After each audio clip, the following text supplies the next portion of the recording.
Hi all, good morning. இன்றைக்கி afternoon லஞ்சுக்கு வந்து நான் வெண்டைக்காய் புளிக்குழம்பு செய்ய போகிறேன். ஹோட்டல் ஸ்டைல் வெண்டைக்காய் புளிக்குழம்பு செய்ய போகிறேன். அது எப்படின்னு உங்களோட ஷேர் பண்ணிக்கிறேன். வாங்க, அதுக்கு தேவையான பொருட்கள் என்னென்னு பார்த்துலாங்களா. வெண்டைக்காய் வந்து நல்லா கழுவிட்டு ஒரு ஈரம்லாம் இல்லாமல் ஒரு துணியில் துடைச்சிட்டு இந்த மாதிரி பீஸாக கட் பண்ணி வச்சுருக்கேன். ரொம்ப பொடியாக கட் பண்ண வேணாம், இந்த அளவுக்கு கட் பண்ணிங்கன்னா தான் நல்லாயிருக்கும் வெண்டைக்காய் சாப்பிட்றதுக்கு. கொஞ்சமாக சின்ன வெங்காயம் எடுத்து வச்சுருக்கேன். தக்காளி 2 தக்காளி வந்து எடுத்து உள்ளே அந்த சீடெல்லாம் இல்லாமல் ரிமூவ் பண்ணிவிட்டு எடுத்து வச்சுருக்கேன். கொஞ்சமாக பூண்டு, கருவேப்பிலை 2 கொடுத்து எடுத்து வச்சுருக்கேன். புளி வந்து இப்படி அழுத்தி பிடிச்சிங்கன்னா ஒரு லெமன் சைஸ் அளவுக்கு புளி அது எடுத்துருக்கேன். அதை வந்து எடுத்து இந்த மாதிரி ஊற வச்சு திப்பிலாம் இல்லாமல் ரெடியாக எடுத்து வச்சுருக்கேன் புளி தண்ணியை. வெண்டைக்காய் புளிக்குழம்பு செய்யறதுக்கான பொருட்கள்லாம் வந்து ரெடியாக இருக்குது. நம்ம வந்து இப்போ குழம்பு தாளிக்க ஆரம்பிச்சிடலாம். அடுப்பத்தை வச்சு நம்ம குழம்பு எந்த கடாயில் செய்ய போகிறோமோ அந்த கடாயை வச்சுக்கலாம். கடாய் சூடேட்டும்.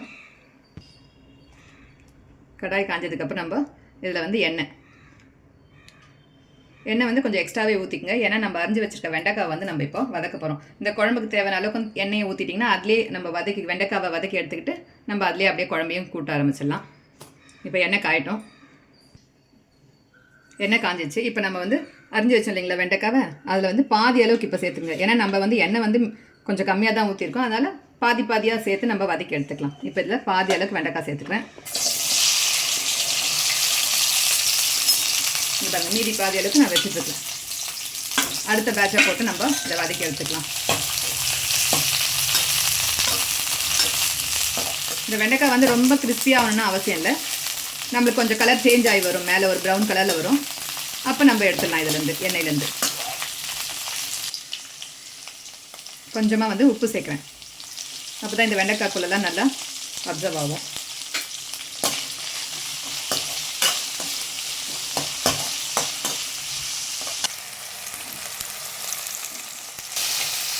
ஒரு 2-3 நிமிஷம் தான் இந்த வெண்டைக்காய் வதங்கி சாஃப்டாக வந்துடும். பாருங்கள், இப்போ நல்லா வந்து வதங்கிடுச்சு. இப்போ வந்து இதை நம்ம எண்ணெயிலேருந்து எடுத்துடலாம்.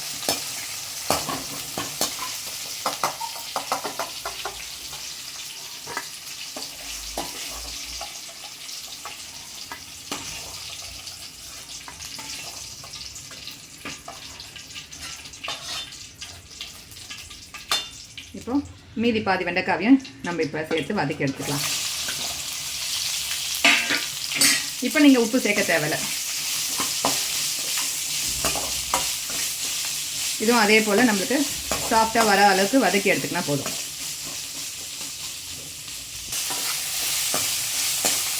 உப்பு நம்ம ஏற்கனவே போட்டிருக்கோம் இல்லைங்களா, அதுவே இருக்கும், அதனால தான் இப்போ தேவையில்லை. 2வது டைம் போகிறப்போ வந்து நீங்கள் வந்து உப்பு சேர்க்க தேவையில்லை. உங்களுக்கு தெரியுதுங்களா பாருங்கள் வெண்டைக்காய் எவ்வளோ சாஃப்டாக வந்திருக்குன்னு. இந்த அளவுக்கு நம்ம வதக்கி எடுத்துக்கிட்டா போதும்.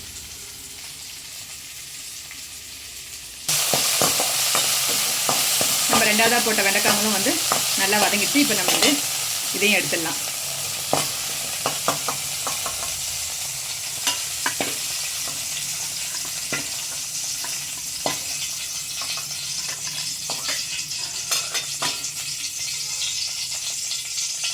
நம்ம அரிஞ்சு வச்ச எல்லா வெண்டைக்காய்களையும் நம்ம வதக்கி எடுத்தாச்சு. இது ஒரு பக்கமாக இருக்கட்டும். அடுத்து வந்து இப்போ நம்ம அதே கடாயில் நம்ம வெங்காயத்தை போட்டு நம்ம வதக்க வேண்டியது தான். இப்போது இந்த குழம்புக்கு வந்து நீங்கள் சின்ன வெங்காயம் போட்டால் தான் டேஸ்ட்டாக இருக்கும். சின்ன வெங்காயம் வந்து இந்த மாதிரி பெருசாக இருக்கிறதால நான் வந்து 1 வந்து 2ஆக கட் பண்ணிக்கிறேன். சின்னதாக தான் நம்ம அப்படியே கூட போட்டுக்கலாம்.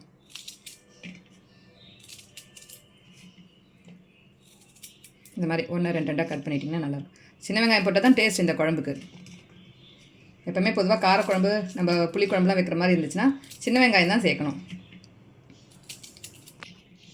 இந்த மாதிரி எல்லா வெங்காயத்தையும் நம்ம வந்து 1, 2 வந்து கட் பண்ணி ரெடியாக வச்சுட்டுருக்கிறேன். அதுக்கு முன்னாடி வந்து நம்ம இந்த தக்காளி வச்சுருந்தீங்களா, சீட்லாம் ரிமூவ் பண்ணிட்டு அந்த தக்காளி வந்து ஒரு பேஸ்ட் மாதிரி அரைச்சி எடுத்துக்கணும். இந்த குழம்புக்கு வந்து தக்காளி நம்ம வந்து அரைஞ்சி போடக்கூடாது, நல்லா பேஸ்ட் ஆக்கி விழுதாக்கி தான் நம்ம போடணும். இப்போ இதை அரைச்சி எடுத்துன்னு வந்துடுறேன். இந்த அளவுக்கு பேஸ்ட் ஆக்கி ரெடியாக எடுத்து வச்சுங்க. நம்ம வெண்டைக்காய் வதக்கணும் பார்த்தீங்களா, அதே எண்ணெய் தான் இது. வெண்டைக்காய் வதக்கி எடுத்துகிட்டு மீதி இருக்க எண்ணெய், அந்த எண்ணெய் நம்மளுக்கு குழம்புக்கு போதும். ஏன்னா வெண்டைக்காலையும் கொஞ்சம் எண்ணெய் இருக்கும், நம்ம வெண்டைக்காய் குழம்புல சேர்க்க தானே போகிறோம், அந்த எண்ணெய் சரியாக போயிடும். அதனால் இந்த எண்ணெய் போதும். வெங்காயம் வதங்க அளவுக்கு எண்ணெய் இருந்தால் போதும். எண்ணெய் காஞ்சோடனே கடுகு,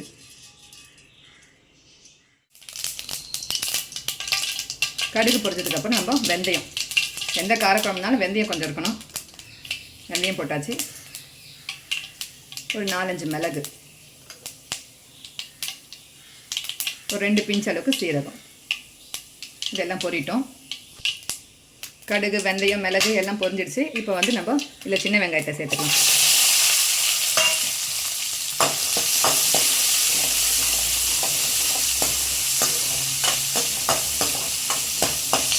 வெங்காயம் வந்து ரொம்ப பொடியாக அரிஞ்சிடாதீங்க. இந்த மாதிரி இருந்தால் தான் வந்து நம்மளுக்கு சாப்பிட்றப்போ டேஸ்ட்டாக இருக்கும். வெங்காயம் போட்டதுக்கப்புறம் நம்ம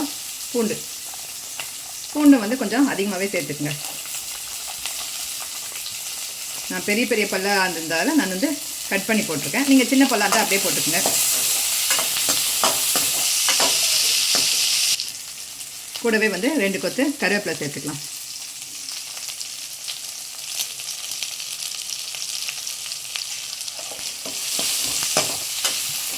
நம்ம போட்டிருக்க வெங்காயம், பூண்டு இதெல்லாம் வந்து ஓரளவுக்கு நல்ல கோல்டன் கலராக வர வேணால் வதக்கலாம்.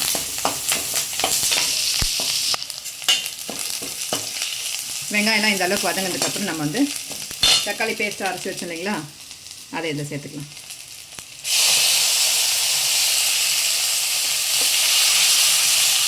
தண்ணீரை எதுவும் ஊற்றாமல் அரைங்க. நம்ம தக்காளியோட பச்சை வாசனை போகிற வெல்லம் வதங்கட்டுன்ட்டு வெயிட் பண்ணலாம்.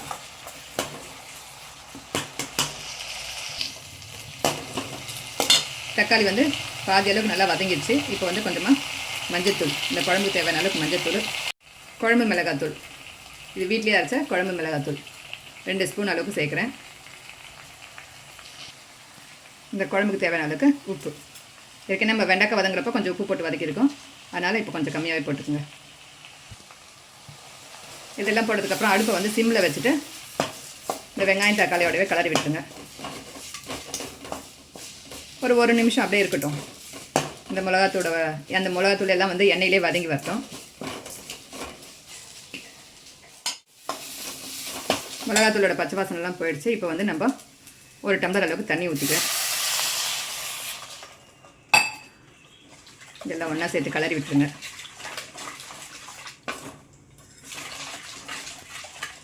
நம்ம ஊற்றின தண்ணியெலாம் கொதித்து வரட்டும். கொதித்து கொஞ்சம் நேரம் சொன்னதுக்கப்புறம் நம்ம புளி தண்ணி இதிலே சேர்த்துக்கலாம். தண்ணியெலாம் வந்து நல்லா தலைன்னு கொதிக்குது. இப்போ நம்ம வந்து இதை நம்ம ஏற்கனவே புளி கரைச்சி வச்சுருந்தீங்களா, அதை இதில் ஊற்றிக்கலாம்.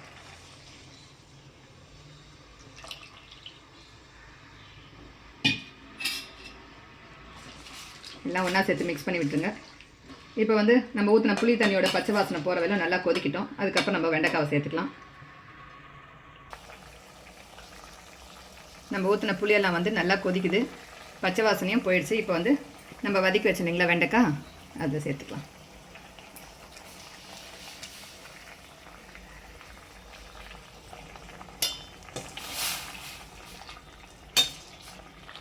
வெண்டைக்காய் வந்து ஏற்கனவே எண்ணெயில் வதங்கினால முக்கால்வாசி அளவுக்கு வந்து வெந்துடுச்சு. மீதி இதில் வந்து எப்படியும் நம்ம ஒரு 5 நிமிஷம் நம்ம வந்து மீடியம் தீயில் வச்சு வேக வச்சு எடுத்துக்கலாம். ஏன்னா நம்ம குழம்பு வந்து இது கொஞ்சம் திக்காக இருந்தால் தான் நல்லாயிருக்கும் இந்த புளிக்குழம்பு வந்து. அதனால் வந்து கொஞ்சம் நேரம் தண்ணி சுண்டட்டும். குழம்பு வந்து மீடியம் தீயில் வச்சுட்டு நம்ம வந்து ஒரு தட்டு போட்டு மூடி விட்டுடலாம். ஒரு 3-4 நிமிஷம் இருக்கட்டும். அதுக்கப்புறம் நம்ம ஓப்பன் பண்ணி பார்க்கலாம். 4 நிமிஷம் ஆயிடுச்சு. நம்ம ஓப்பன் பண்ணி பார்க்கலாம். கறக்கிறப்பே வாசனை நல்லா இருக்குங்க. குழம்பு வந்து இந்த திக்னஸ் இருந்தால் தான் டேஸ்ட் இருக்கும். ரொம்ப தண்ணியாக இருந்தாலும் நல்லா இருக்காது. கொஞ்சமாக குழம்பு போட்டு கூட நீங்கள் பேசஞ்சு சாப்பிட்றப்ப டேஸ்ட்டாக இருக்கும். இந்த பாருங்கள், வெண்டைக்காவும் நல்லா சாஃப்டாக வந்துருக்கு. ஏற்கனவே நம்ம எண்ணெயில் வதக்கிறதால சாஃப்டாக வந்துடுச்சு. இப்பயும் பாருங்கள் நல்லா சாஃப்ட் ஆகிடுச்சு வெண்டைக்காய். நம்ம ஊற்றின எண்ணெய்லாம் கூட பாருங்கள், ரொம்ப எண்ணெய்லாம் கூட இல்லை பாருங்கள், கொஞ்சமாக தான் இருக்குது. அப்படியே ஓரமாக வந்திருக்கு. குழம்பு ரெடி ஆகிடுச்சு. இப்போ இந்த ஸ்டேஜில் வந்து நீங்கள் வந்து சும்மா ஒரு 1/4 ஸ்பூன் அளவுக்கு வெல்லம், இது வந்து ஆப்ஷனல் தான், உங்களுக்கு வேணும்னா போட்டுக்குங்க, வேணும்னா விட்டுடலாம். வெல்லம் வந்து நான் பொடி பண்ணி எடுத்துக்கிட்டு இருக்கேன். சும்மா 1/4 ஸ்பூன் வெல்லம் போட்டதுக்கப்புறம் எல்லாம் கலரி விட்டுங்க. ஏன் வெல்லம் அப்படின்னா, நம்ம இந்த புளிப்பு காரம் அதோட ஒரு லைட் ஸ்வீட்னஸ் இருந்துச்சுன்னா இந்த குழம்பு வந்து டேஸ்ட்டாக இருக்கும். ஹோட்டலில் ஏன் டேஸ்ட்டாக இருக்குன்னா இந்த வெல்லம் கொஞ்சம் லைட்டாக சேர்ப்பாங்க லாஸ்ட்டில். உங்களுக்கு வெல்லம் வேணான்னா நீங்கள் அதை அவாய்ட் பண்ணிக்கலாம். அவ்வளோதான், குழம்பு ரெடி. நம்ம வந்து இப்போது கேஸ் ஆஃப் பண்ணிடலாம்.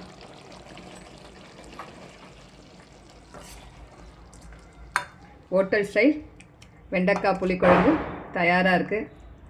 வாங்க எல்லோரும் சாப்பிட்லாம். நீங்கள் கேஸில் ஆஃப் பண்ணதுக்கப்புறம் லாஸ்ட்டாக ஒரு கொத்து கருவேப்பிலையை வந்து போட்டுட்டு லைட்டாக அப்படி பண்ணிவிட்டு மூடி வச்சுருங்க. அவ்வளோதான், குழம்பு வந்து நல்லாயிருக்கும். இந்த கருவேப்பிலையோட ஃப்ளேவர்லாம் கூட ஏற்கனவே நம்ம வதக்கிறப்ப கருவேப்பிலை போட்டிருக்கோம். இருந்தாலும் இந்த பச்சை கருவேப்பிலை மேலே போட்டு நீங்கள் மூடி வச்சிங்கன்னா டேஸ்ட்டு நல்லா.